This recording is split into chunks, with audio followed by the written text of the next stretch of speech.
इस घर में शांति तो कहीं मिल ही नहीं सकती। मैं अपने कर्मों की सजा भुगत रहा, अर्थात संतान से दुख भोग रहा हूँ। थक चुका हूँ इस घर के माहौल से। रोज नित नए नए झगड़े।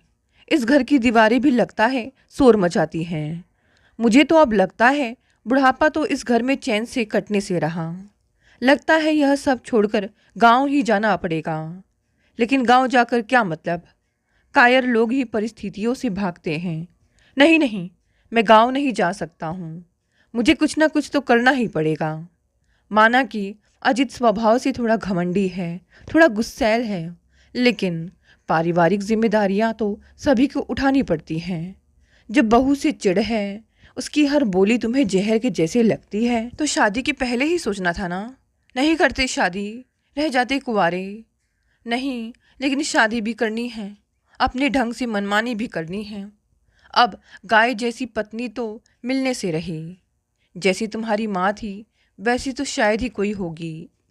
अब दुनिया की हर पत्नी अपने पति को सही रास्ते पर लाने की कोशिश तो करेगी ही, अपनी राय वह हर बात पर देगी ही। अब अजीत को थोड़ा अपने आप को बदलना ही पड़ेगा। अपनी इसी सोच को लेकर अगर वह ऐसे ही चलता रहा, तब मुझे तो नहीं लगता कि यह शादी ज़्यादा दिन टिक पाएगी। अगर अजीत सामंजस्य बैठाकर नहीं चलोगे तो पग पग ठोकर ही खाते रहोगे। ना तो खुद सुखी रहोगे, ना ही अपने आसपास किसी को सुखी रहने दोगे। समाज व रिश्तेदारी में जगहसाई होगी सो अलग। रूबी बहू तो पराए घर की बेटी है। अब उसे मैं क्या समझाऊं? अब बेटे बहू दोनों में से किसी एक को तो दब कर तो रहना ही पड़ेगा। रूबी और अजीत के कल के झगड़े से ही परेशान मुकेश का रात बड़ी मुश्किल से कटा। सुबह नाश्ते के दौरान भी अजीत और बहू के बीच खटपट हो गई। यह कैसा नाश्ता बनाया है? नमक तो इसमें है ही नहीं। जी, मैंने नमक तो डाला था। अच्छा, तो मैं झूठ बोल रहा हूँ। झट से रूबी नाश्ते का प्लेट उठाने लगी। रुकिए, मैं डाल कर लाती हूँ। लेकिन अजीत ने रूबी का हाथ झटक दिया। कोई ज़रूरत नहीं है। एक अकेले कितना काम करूं? मैं किसी को कुछ कहती नहीं हूं तो मुझे हल्के में लेते हूं। मैं जब तक सह रही हूं ना तब तक। जिस दिन मेरी सहनशीलता ख़त्म हुई ना, और एक तो पानी भी इसी वक्त आ जाता है। तुम भी देख रहे हो, बजाय सहयोग करने के तुम हो की शिकायत करने बैठ गए। हाँ, तो क्या किचन में भी तुम्हारी मदद करूं? जनानी समझ कर रखा है तुम्हारे भाई की तरह मुझे, जो कभी तो तुम्हें पूछता नहीं। तुम्हारा भाई तुम्हारी भाभी के होने के बावजूद किचन में लगा रहता है, बर्तन घिसता है, पूरियाँ तलता है। अजीत ने जानबूझकर रूबी को नीचा दिखाने के लिए यह मुद्दा उठाया। खबरदार, जो मेरे भैया भाभी के बारे में कुछ भी बोला तो मेरे भैया के पाँव की धूल तुम कभी नहीं बन सकते हो। क्या बोली? औकात में रह रूबी, बताऊं क्या? तभी मुकेश जी बीच में बोल पड़े। अरे बस करो अजीत, सुबह सुबह ही घर में अशांति फैला दी। बर्तन पटकते हुए अजीत उठा और चिल्ला उठा। करो, आप करो नाश्ता। मैं तो अब से इसके हाथ का कुछ खाऊंगा ही नहीं। इतना कहकर अजीत घर से निकल गया।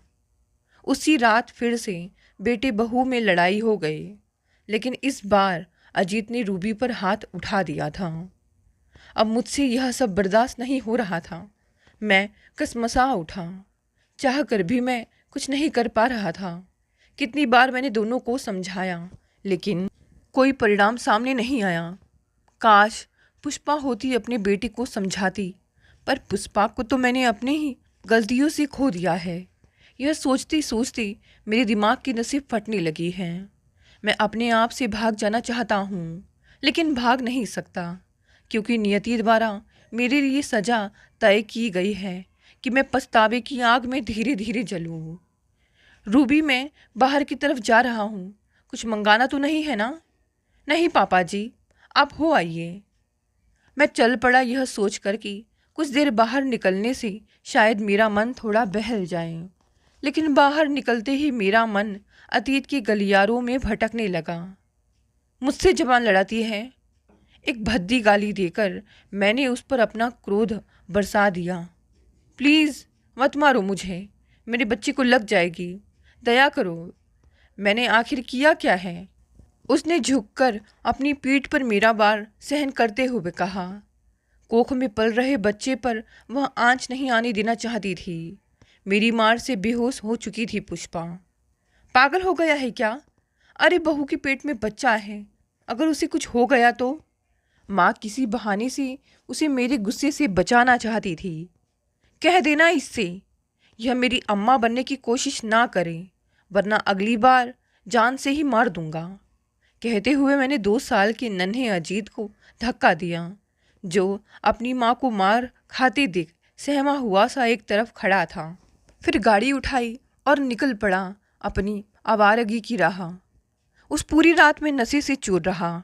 सुबह के 4 बज रहे होंगे कि पापा के एक कॉल ने मेरी शराब का सारा नशा उतार दिया। कहाँ है तू?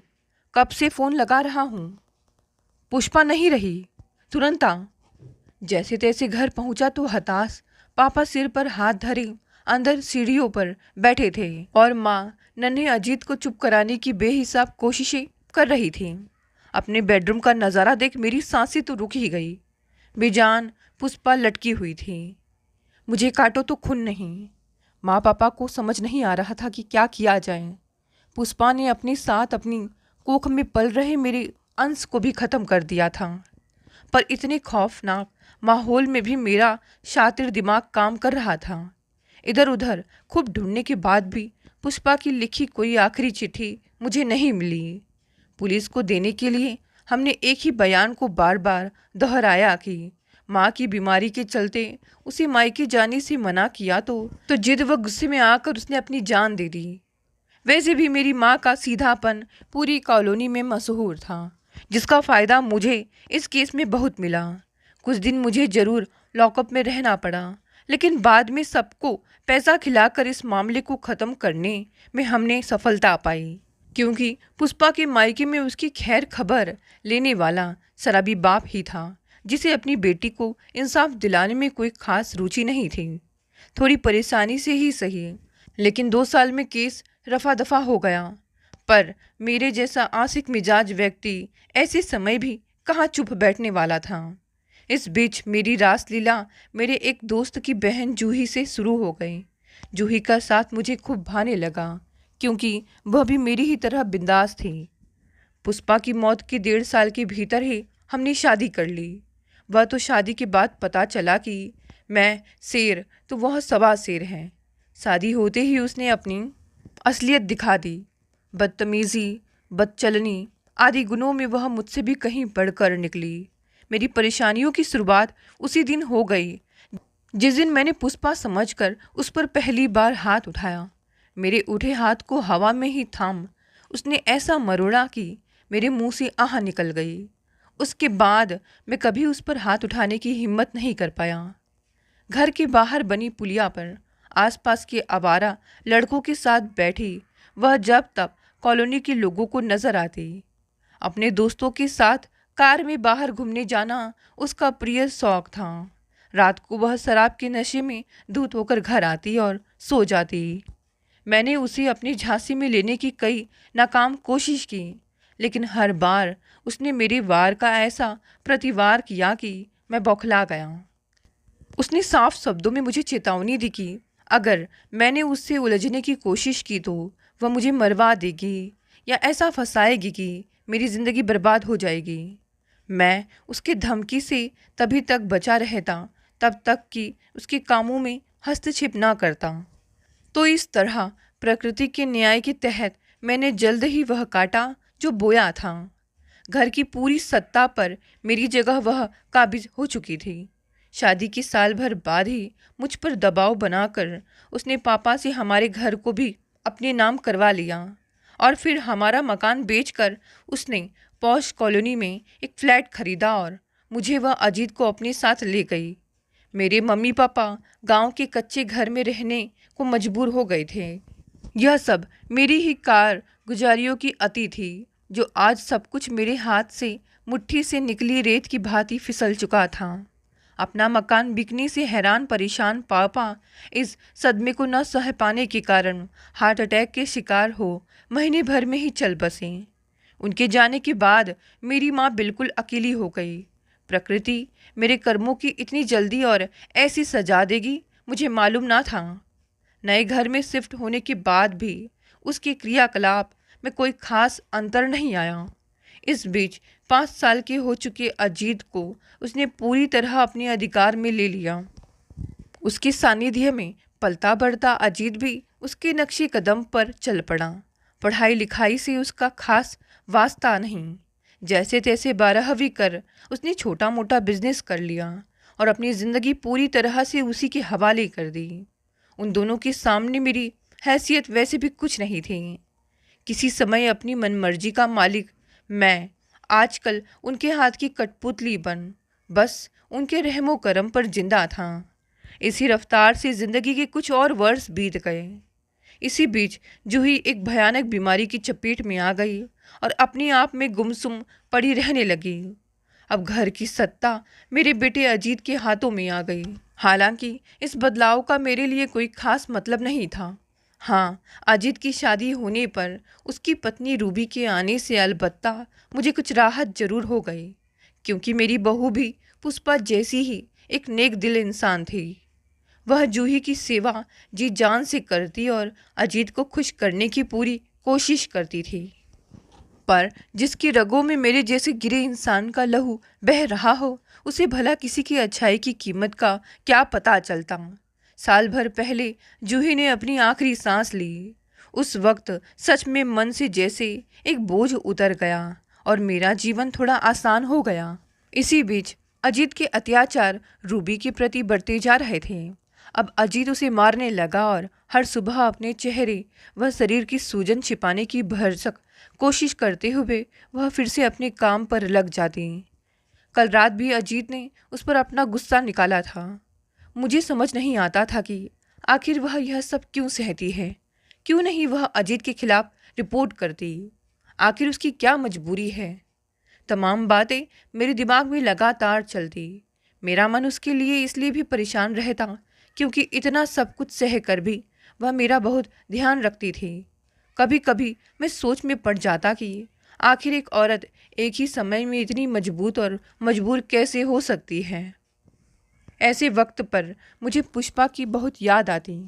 अपने 4 वर्षों के वैवाहिक जीवन में मैंने एक पल भी उसे सुकून का नहीं दिया। शादी की पहली रात ही मैंने अपना असली चेहरा उसे दिखा दिया। काश उस वक्त उसके रूप सौंदर्य को प्यार भरी नज़रों से कुछ देर निहारा होता, तारीफ के 2 बोल बोले होते तो वह खुशी से अपना सर्वस्व मुझे सौंप देती। उस घर में आखिर वह मेरे लिए ही तो आई थी। पर मेरे लिए तो प्यार की परिभाषा शारीरिक भोग से ही होकर गुजरती थी। फिर जब वह गर्भवती हुई तो मैं दूसरों के साथ इश्क लड़ाने लगा। हे प्रकृति, मुझे थोड़ी सी तो सद्बुद्धि देती। मैंने उसे चैन से एक सांस न लेने दी। अपनी हरकतों से सदा उसका दिल दुखाया। उसकी ज़िंदगी को मैंने वक्त से पहले ही ख़त्म कर दिया। उस दिन उसने जान भी दी तो मेरे कारण ही, क्योंकि उसे मेरे नाजायज़ संबंधों के बारे में पता चल गया था और उसकी गलती सिर्फ इतनी थी कि इस बारे में मुझसे पूछ बैठी थी। बदले में मैंने ये सब पुरानी यादें दिमाग में घूमती रही और कब मैं घर लौट आया पता ही नहीं चला। पापा जब आप बाहर गए थे ना, उस वक्त बुआ जी आई थी। थोड़ी देर बैठी, फिर आपके लिए यह लिफाफा देकर चली गई। बाजार से आते ही रूबी ने मुझे एक लिफाफा पकड़ाया। ठीक है बेटा। मैंने लिफाफा खोला। उसमें एक छोटी सी चिट और बगल में एक खत रखा था। चिट पर बहन ने लिखा था, माँ के जाने के सालों बाद आज उनकी पुरानी पेटी खोली तो यह खत उसमें मिला। तुम्हारे नाम का है, सो तुम्हें देने आई थी। सालों पहले मुझे यह खत किसने लिखा होगा, यह सोचते हुए कांपते हाथों से मैंने खत पढ़ना शुरू किया। प्रिय मुकेश जी, वैसे तो तुमने मुझे कई बार मारा है, पर मैं हमेशा यह सोचकर सब सहती चली गई कि जैसे भी हो तुम मेरे तो हो।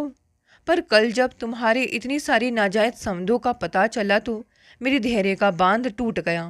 हर रात तुम मेरे शरीर से खेलते रहे, हर दिन मुझ पर हाथ उठाते रहे, लेकिन मन में एक संतोष था कि इस दुख भरी जिंदगी में भी एक रिश्ता तो कम से कम मेरे पास है।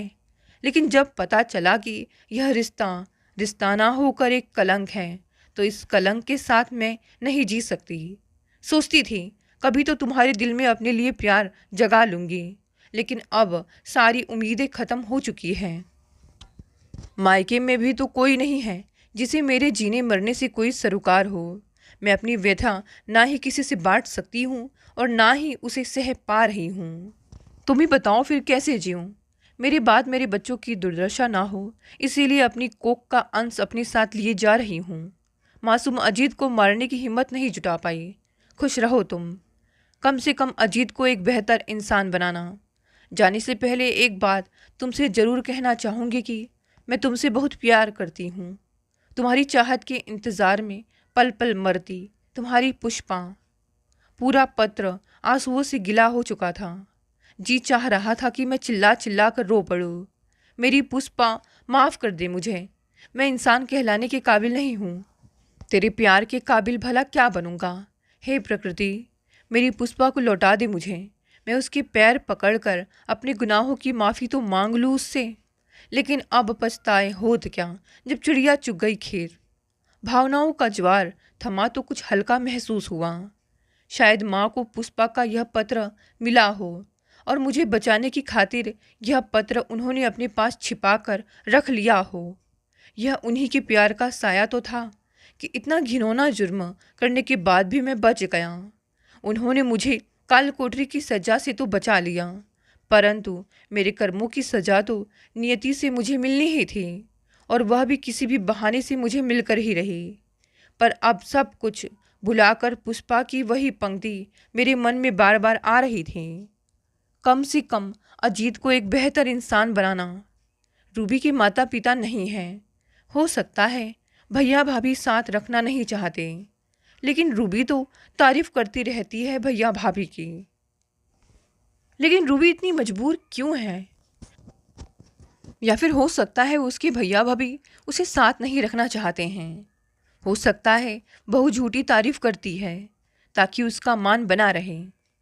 रूबी बहू भी मजबूर है पुष्पा की तरह, पर अब मैं मजबूर नहीं बनूंगा। कुछ सोचकर मैं उठ खड़ा हुआ, रूबी को आवाज़ दी। जी पापा, कहते हुए रूबी मेरे सामने मौजूद थी। बहुत देर तक मैं उसे सब कुछ समझाता रहा और वह आंखें फाड़ फाड़ कर मुझे हैरत से देखती रही। शायद उसे विश्वास ही नहीं हो रहा था कि अजीत का पिता होने के बावजूद मैं उसका दर्द कैसे महसूस कर रहा हूँ, या उसे यह समझ नहीं आ रहा था कि अचानक मैं यह क्या और क्यों कर रहा हूँ, क्योंकि वह मासूम तो मेरी हरकत से हमेशा अनजान थे। पास के पुलिस स्टेशन पहुंचकर मैंने अपने बहू पर हो रहे अत्याचार की धारा के अंतर्गत बेटे अजीत के खिलाफ रिपोर्ट दर्ज कराई। मेरे कहने पर रूबी ने अपने शरीर पर जख्मों के निशान उन्हें दिखाए, जिससे केस पुख्ता हो गया। थोड़ा वक्त लगा, लेकिन हमने अपना काम कर दिया था। आगे का काम पुलिस करेगी। अजीत को सही राह पर लाने का एक यही तरीका मुझे कारगर लगा, क्योंकि सिर्फ मेरी समझाने भर से बात उसके पल्ले में नहीं पड़ेगी। पुलिस, कानून और सज़ा का खौफ ही अब उसे सही रास्ते पर ला सकता है। पुष्पा के कहे शब्दों के अनुसार मैं उसे रिश्तों की इज्जत करना सिखाऊंगा और एक अच्छा इंसान बनाऊंगा, ताकि फिर कोई पुष्पा किसी मुकेश के अत्याचारों से त्रस्त होकर जान देने को मजबूर ना हो। घर वापसी के समय रूबी के सिर पर मैंने स्नेह से हाथ फेरा। उसकी आंखों में खौफ की जगह अब सुकून नजर आ रहा था। यह देख मैंने राहत की सांस ली। दोस्तों, ये कहानी यहीं समाप्त हो गई। साथ देखते हैं आज की दूसरी कहानी। अपने पति को दूसरी औरत के साथ देख अंजू का माथा चकरा गया था। बस अब एक साथ कई सवाल उसे परेशान करने लगे हैं, लेकिन वह चाह कर भी कुछ पता नहीं कर सकती।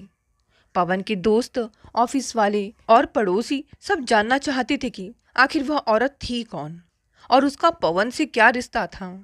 सबको पवन की मौत का गम कम, उस राज को जानने की उत्सुकता ज़्यादा थी। जिंदगी में कभी कभी ऐसा घटित हो जाता है कि इंसान समझ ही नहीं पाता कि यह क्या हो गया है। ऐसी ही एक घटना नहीं बल्कि दुर्घटना घटी अंजू के साथ। उसका पति पवन एक औरत के साथ सड़क दुर्घटना में मारा गया था। पुलिस ने अपनी कार्रवाई कर दी। दोनों का पोस्टमार्टम हो गया। उस औरत की बॉडी को लेने कोई नहीं आया, सो उसका अंतिम संस्कार पुलिस द्वारा किया गया। वह औरत शादीशुदा थी क्योंकि उसकी मांग में सिंदूर था। सवाल यह था कि वह गैर मर्द के साथ कार में क्यों गई थी। कार के कागजात के आधार पर पता चला कि वह कार पवन के मित्र की थी।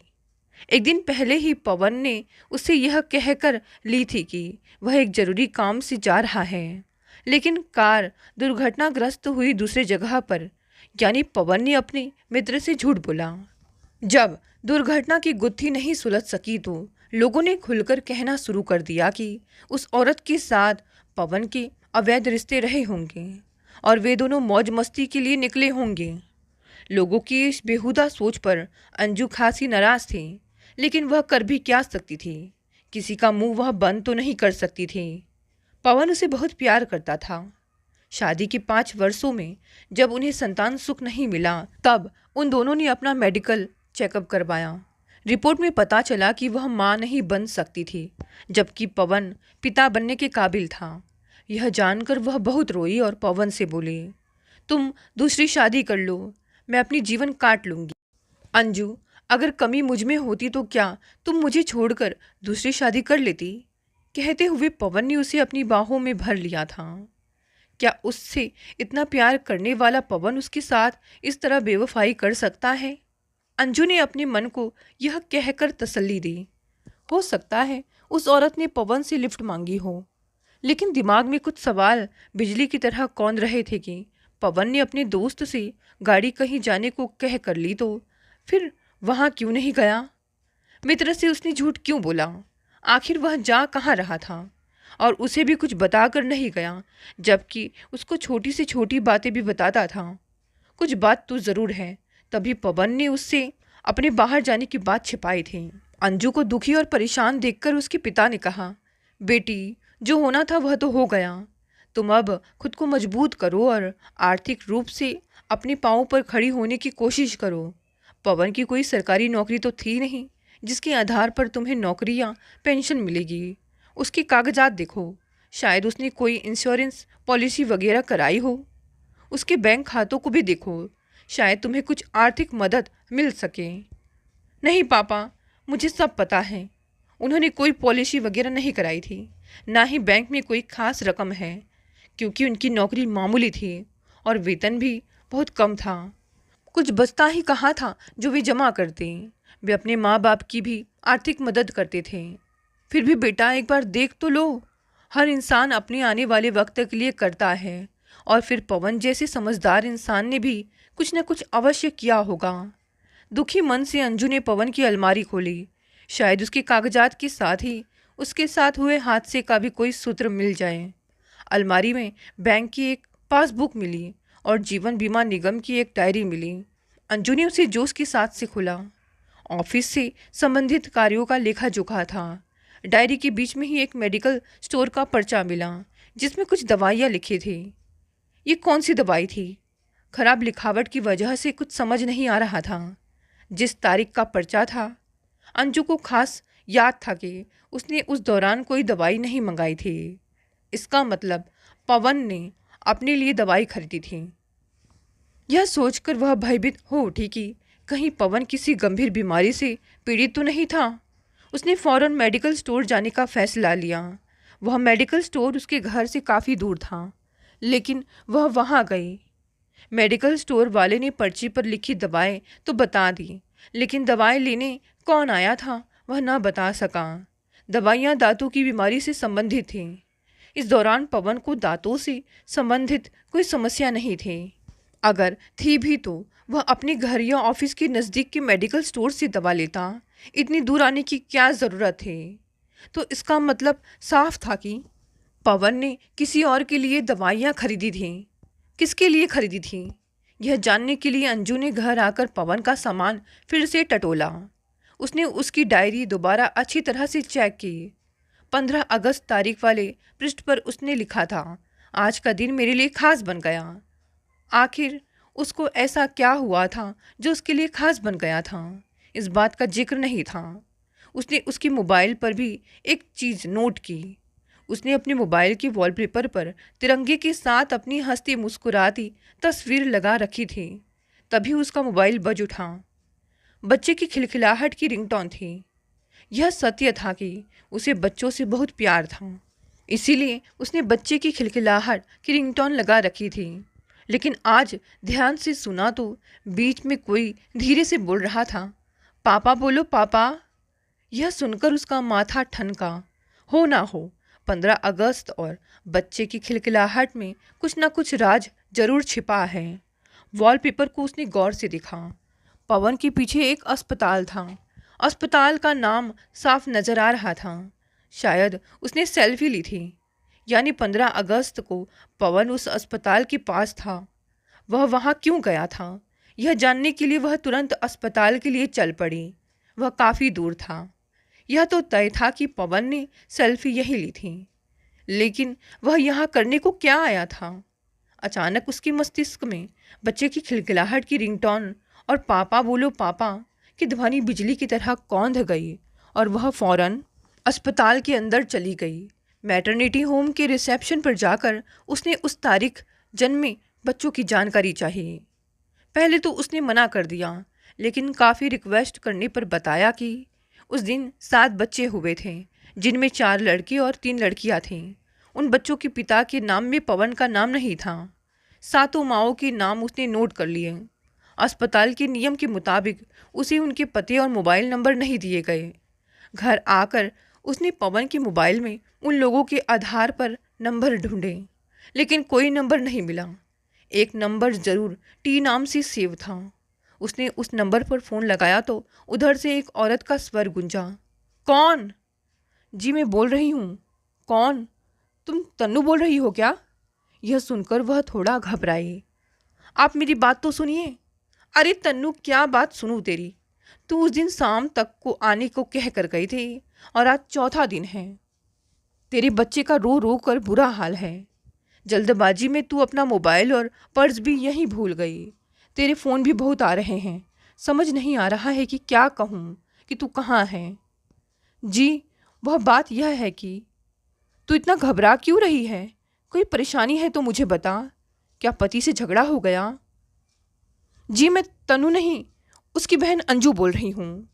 अंजू ने झूठ कहा। लेकिन तनु ने कभी आपका जिक्र ही नहीं किया। आप बोल कहाँ से रही हैं? उसने हैरानी से पूछा। मैं आपको फ़ोन पर कुछ नहीं बता पाऊंगी। आपसे मिलकर सब कुछ विस्तार से बता दूंगी। शीघ्र ही मैं आपसे मिलना चाहती हूँ। प्लीज़ आप अपना पता बता दीजिए, निवेदन करते हुए अंजू ने कहा। ठीक है, मैं अभी आपको अपना पता व्हाट्सएप करती हूँ। चंद मिनटों में ही उसका पता मोबाइल स्क्रीन पर आ गया और अंजू शीघ्र ही वहाँ के लिए रवाना हो गई। जैसे ही अंजू ने दरवाजे की घंटी बजाई, एक अधेड़ उम्र की महिला ने दरवाज़ा खोला। आप अंजू जी हैं ना? कहते हुए वे उसे बहुत सम्मान के साथ अंदर ले गई। पानी का गिलास पकड़ाते हुए बोली, तनु ने कभी आपका जिक्र तक नहीं किया था। वह मेरे यहाँ किराए पर अपने पति के साथ रहती थी। अभी 15 को उसको बेटा भी हुआ है। उसकी ससुराल और मायके से कोई नहीं आया था। सारा काम मैंने और उसके पति ने ही संभाला था। वह मुझे माँ समान मानती है। अभी 4 दिनों पहले ही सुबह अपने बेटे को मेरे पास छोड़कर जाते हुए बोली थी, आंटी एक बहुत ज़रूरी काम से हम दोनों जा रहे हैं, शाम तक वापस आ जाएंगे। प्लीज़ तब तक आप प्रतीक को संभाल लेना। अपने पर्स से पवन का फ़ोटो निकाल कर उन्हें दिखाते हुए अंजू बोली, अब आंटी क्या यह तनु के पति हैं? हाँ यही इसके पति हैं। लेकिन आप क्यों पूछ रही हैं? आपको तो सब कुछ पता होना चाहिए ना, क्योंकि आप तो तन्नू की बहन हैं। उन्होंने शंका जाहिर की। आंटी बात दरअसल यह है कि तन्नू ने परिवार की मर्जी के खिलाफ प्रेम विवाह किया था, इसीलिए हमारा उससे संपर्क नहीं था। लेकिन अभी 4 दिनों पहले ही तन्नू और उसके पति की कार एक्सीडेंट में मौत हो गई है। आखिरी समय में उसने पुलिस को हमारा पता और आपका मोबाइल नंबर बताया था। उसी के आधार पर मैं यहाँ आई हूँ। कहते हुए उसने अखबार की कटिंग जिसमें दुर्घटना के समाचार के साथ साथ तन्नू और पवन की तस्वीर थी दिखा दी और फिर सुबक पड़ी। वे बुजुर्ग महिला भी रो पड़ी और सिसकते हुए बोली, अब प्रतीक तो अनाथ हो गया। नहीं आंटी, प्रतीक क्यों अनाथ हो गया? उसकी मौसी तो जिंदा है ना, मैं पालूंगी उसे। आखिर मौसी भी तो माँ ही होती है ना। हाँ अंजू, तुम ठीक कह रही हो। अब तुम ही संभालो नन्हे प्रतीक को। कहते हुए वे अंदर से एक बच्चे को लेकर आई जो हूबहू पवन की फोटोकॉपी था। अंजू ने बच्चे को अपने छाती से ऐसे चिपका लिया जैसे कोई उसे छीन ना ले। वह जल्दी जल्दी से वहाँ से निकलना चाह रही थी। तभी आंटी ने कहा, आप तनु का कमरा खोलकर देख लो। बच्चे का जरूरी सामान तो अभी ले जाओ, बाकी सामान जब जी चाहे ले जाना। उसके बाद ही मैं कमरा किसी और को किराए पर दूंगी। उसने तनु का कमरा खोला। कमरे में खास सामान नहीं था, बस जरूरी सामान था। बच्चे का सामान और तनु का पर्स व मोबाइल लेकर वह आंटी को फिर आने को कहकर चल पड़ी। सारे रास्ते सोचती रही कि पवन ने उसके साथ इतना बड़ा धोखा किया। दूसरी शादी रचा ली और बच्चा तक पैदा कर लिया। जब खुद उसने दूसरी शादी के लिए कहा था तब कितनी वफादारी दिखा रहा था। ऐसे दोहरे व्यक्तित्व वाले इंसान के प्रति उसका मन घृणा से भर गया। घर आकर उसने सबसे पहले तनु का पर्स चेक किया। पर्स में थोड़े बहुत रुपए, दांतों के डॉक्टर का पर्चा और थोड़ा बहुत कॉस्मेटिक का सामान था। पैन कार्ड और आधार कार्ड से पता चला कि तनु पवन के ही शहर की थी। इसका मतलब पवन शादी के पहले से ही तनु को जानता था और उसका प्रेम प्रसंग काफ़ी पुराना था। फिर उसने तनु का मोबाइल चेक किया। वॉलपेपर पर तनु, पवन और बच्चे का फ़ोटो लगा था। व्हाट्सएप पर काफ़ी सारे मैसेजेस थे जो डिलीट नहीं किए गए थे। तनु, इतने सालों बाद तुम मुझे मेट्रो में मिली, मुझे अच्छा लगा, लेकिन यह जानकर दुख हुआ कि तुम्हारा पति से तलाक हो चुका है। नहीं, मैं तुम्हारे घर नहीं आऊँगा क्योंकि अब मैं शादीशुदा हूँ और अपनी पत्नी से बहुत प्यार करता हूँ। वैसे भी तुम अकेली रहती हो। मुझे देखकर तुम्हारी मकान मालकिन क्या सोचेंगी? तुमने आंटी को मेरा परिचय अपने पति के रूप में दिया, यह मुझे अच्छा नहीं लगा। हमारे बीच जो कुछ क्षणिक आवेश में हुआ उसके लिए मैं तुमसे माफ़ी चाहता हूँ और अब मैं तुमसे कभी नहीं मिलूँगा। क्या मैं पिता बनने वाला हूँ? तन्नू, प्लीज़ जिद छोड़ दो। मैं अंजू को तलाक नहीं दे सकता। उससे सच्चाई बता दूँगा, वह स्वीकार कर लेगी। उसका दिल बहुत बड़ा है। हम सब साथ रहेंगे। हमारे बच्चे को दो दो माँओं का प्यार मिलेगा। तन्नू, मुझे अपने बच्चे से मिलने दो, उसके बिना मैं मर जाऊंगा। इसके अलावा औरों के भी मैसेज थे। तभी अचानक तन्नू की मोबाइल की घंटी बजी। उसने तुरंत रिसीव किया। कौन? कौन की बच्ची? इतने दिनों से फ़ोन लगा रही हूँ, हर बार तेरी खड़ूस आंटी उठाती है और कहती है कि तू अभी तक वापस नहीं आई। क्या बात है? मथुरा में शादी करके वहीं से हनीमून मनाने भी चली गई? अंजू चुप रही, बस हूँ कहा। अच्छा, व्यस्त है हनीमून में। वैसे तनु, यह ठीक ही रहा, वरना पवन तो तुझे अपने घर में अपनी बीवी की नौकरानी बना कर रख देता। तेरा बच्चा भी तेरा अपना नहीं रहता। बच्चे से ना मिलने देने की धमकी सुनकर आ गया ना लाइन पर। मेरा यह आइडिया कामयाब रहा। अब मंदिर में तूने शादी तो कर ली है, लेकिन ऐसी शादी कोई नहीं मानेगा। इसीलिए बच्चे को ढाल बनाकर जल्दी से जल्दी पवन को अपनी बीवी से तलाक के लिए राजी कर। हाँ हाँ, अंजू ने अटकते स्वर में कहा। हाँ हाँ मत कर, पार्टी की तैयारी शुरू कर। मैं अगले हफ्ते ही दिल्ली आ रही हूँ ऑफिस के काम से। ठीक है, कहते हुए अंजू ने फ़ोन काट दिया। अब अंजू को सारी बातें समझ में आ गई थी, लेकिन चाह कर भी वह कुछ नहीं कर सकती थी। पवन की निशानी नन्हे प्रतीक को पाकर उसका तन मन महक उठा। उसने उसे कसकर सीने से लगा लिया और बरसों से सहेजा ममता का खजाना उस पर लुटा दिया। दोस्तों, ये कहानी यही समाप्त हो गई। कहानी पसंद आई तो इसे लाइक, शेयर, कमेंट करें। नए हैं तो चैनल को भी सब्सक्राइब कर लें। धन्यवाद दोस्तों, मिलते हैं अगली नई कहानी से।